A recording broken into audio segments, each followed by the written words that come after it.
유튜브 채널 가장 많이 본 뉴스, 구독, 좋아요, 알림 설정, 댓글은 저에게 큰 힘이 됩니다. 국내 기술로 개발된 최초의 국산 전투기 KF-X의 국내에서 생산되는 킬러 무기들이 대거 장착될 예정이라고 합니다.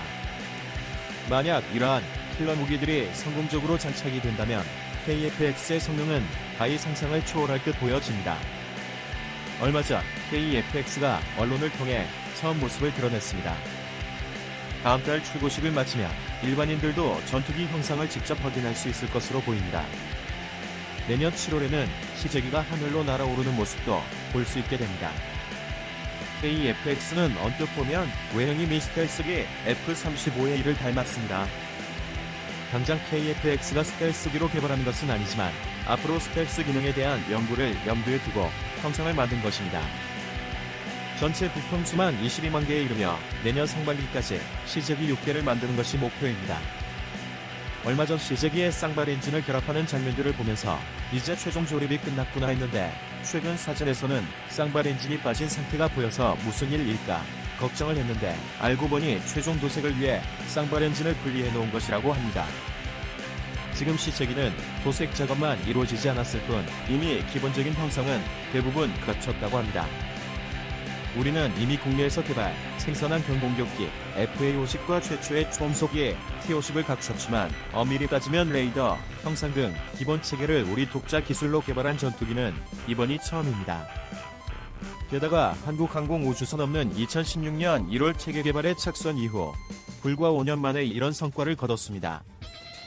유광수 한국항공우주산업 고정인 사업부문장은 연구개발 분야만이라도 주 52시간제를 풀어주셨으면 한다며 주 52시간제를 가장 큰 장애물이라고 언론에 호소하기도 했습니다. 과거 P-50, FA-50 개발 때도 연구원들은 월화수목금금금 일을 했다고 합니다.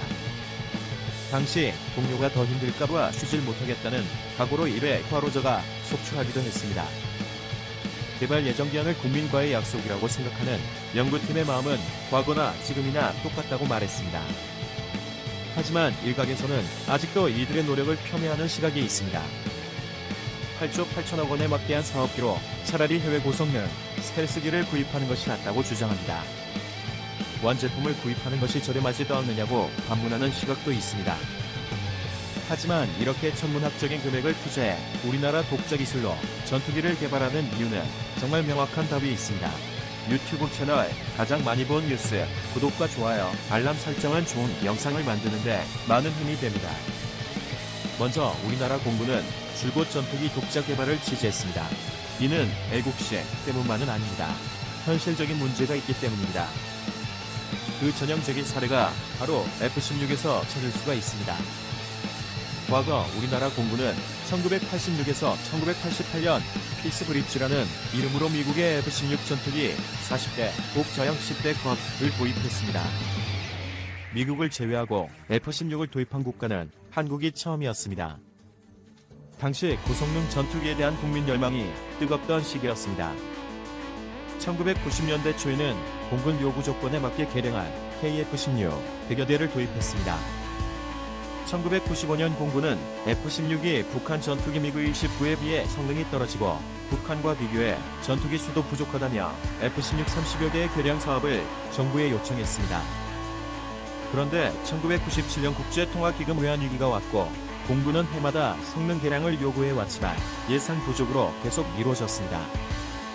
그러다 10년 만인 2005년 다시 합동참모회의에서 재추진 결정이 내려졌고 2013년부터 본격적으로 개량 작업이 시작됐습니다. 사업이 완료된 것은 2016년입니다.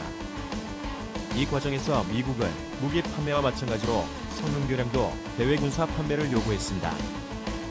대외 군사 판매는 미국이 동맹, 우방국의 무기를 판매하는 방식으로 주요 계약 조건을 미 정부와 유의회가 정합니다. 무기체계 성능 개량의 발전 전략에 관한 연구 논문에 따르면 무기 개량 사업 중 처음으로 F-16 개량의 대외 군사 판매가 제공되었다고 합니다. 결국 이러한 상황은 미국산 무기 업그레이드는 우리나라가 절대 손댈 수 없는 영역이 되었습니다. 그래서 한국 공군은 F-16의 각종 소프트웨어 개조 권한이 없습니다. 조종사들이 비행 운영 프로그램 좌표 수정을 요구하려면 추가 비용이 필요했고 일일이 제조사인 록히드 마틴사에 문의해야 했습니다. 여기에다 데이터 링크 단말기를 제외한 레이더, 임무 컴퓨터, 컬러 영상 장치, 항법 장치, PR, 식별 장치 등 대부분의 장비를 패키지로 묶어 제조사가 독점적으로 공급하게 했습니다. 호환 가능한 장비가 있어도 무조건 패키지 제품만 사야 한다는 겁니다.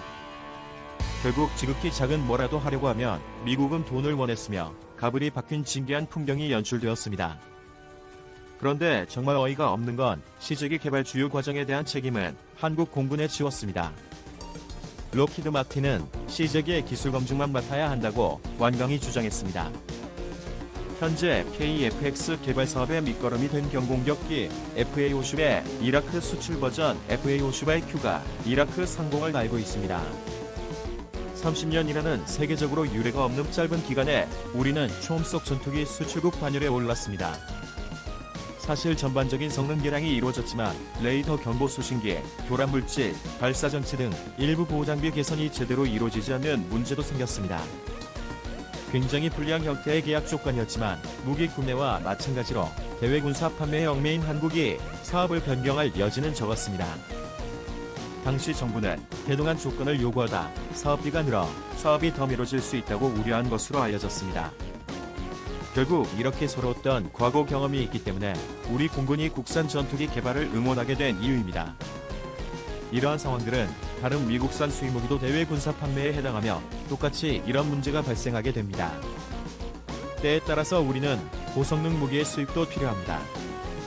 F-35A와 같은 고성능 전투기 도입을 반대할 국민은 많지 않습니다. 그러나 해외 무기만 도입하다 보면 미래엔 영원히 불리한 계약 조건을 거부할 수 없게 됩니다.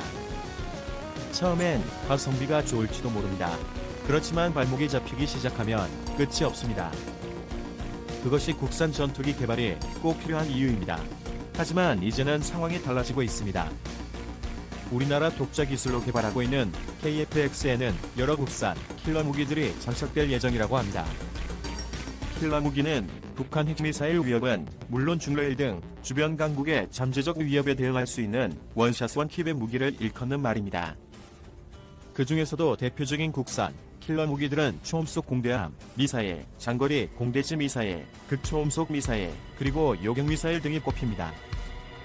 국산 초음속 공대함 미사일은 류-40 전투기에서 발사돼 중러 등 주변 강국의 항공모함과 수상 함정 등을 격침할 수 있는 무기입니다.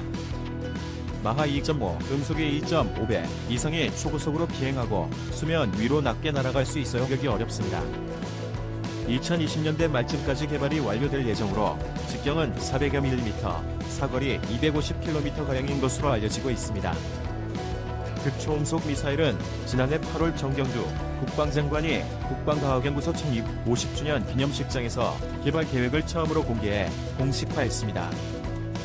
마하5 이상의 초고속으로 비행해 서울에서 평양 상공까지 1분 15초 만에 도달할 수 있습니다. 현재로선 미러중 등 군사 초강국들도 요격 수단이 없는 상태입니다. 게다가 국방과학연구소는 북한 탄도미사일을 발사 직후 상승 단계에서 KF-X에서 발사한 고속미사일로 요격하는 무기도 개발 중입니다. 현재 우리 군의 미사일 방어망은 패트리어트 PA-3 미사일과 천공의 개량형 미사일 등으로 구성되어 있습니다. 이들은 북미사일, 우리 땅에 떨어지기 전 마지막 단계에서 요격토록 돼 있어 요격에 성공해도 파편이 우리 땅에 떨어질 수 있고 요격 시간이 매우 짧아 실패 가능성도 있습니다. 하지만 북미사일을 상승 단계에서 요격하면 미사일 파편이 우리 땅에 떨어져 생기는 피해를 예방할 수 있습니다. 국방과학연구소가 홈페이지에 공개한 요격 개념도에 따르면 한국형 중고도 무인기 등이 발사된 북탄도미사일을 탐지, 요격탄을 탑재한 KF-X의 표적 정보를 보내면 요격탄을 발사, 미사일 상승 단계에서 요격하는 것으로 되어 있습니다. 핵심 타격무기인 장거리 공대지 미사일의 경우는 당초 국방과학연구소와 LI진 X1이 공동으로 오는 10월을 목표로 4년간의 탐색 개발을 추진해 왔는데 지난해 방위사업청이 방위사업추진위원회를 통해 업체 주도로 미사일을 개발토록 방침을 바꿨다고 합니다. 이에 따라 KF-X 장착 장거리 공대지 미사일은 개발 기간과 실패 확률을 줄이기 위해 수출 조건이 유리한 해외 기술을 활용, 공동 개발할 필요성도 일각에서 제기되고 있습니다.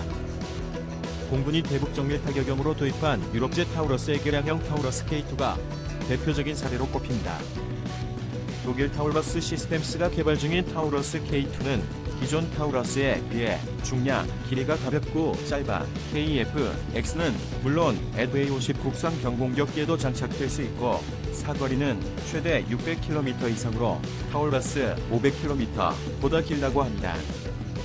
이렇게 놀라운 킬러 무기들이 KF-X에 장착되어 성공적으로 운용이 된다면 미국을 비롯한 유럽들도 한국 기술력에 놀라 쓰러질만 하겠네요.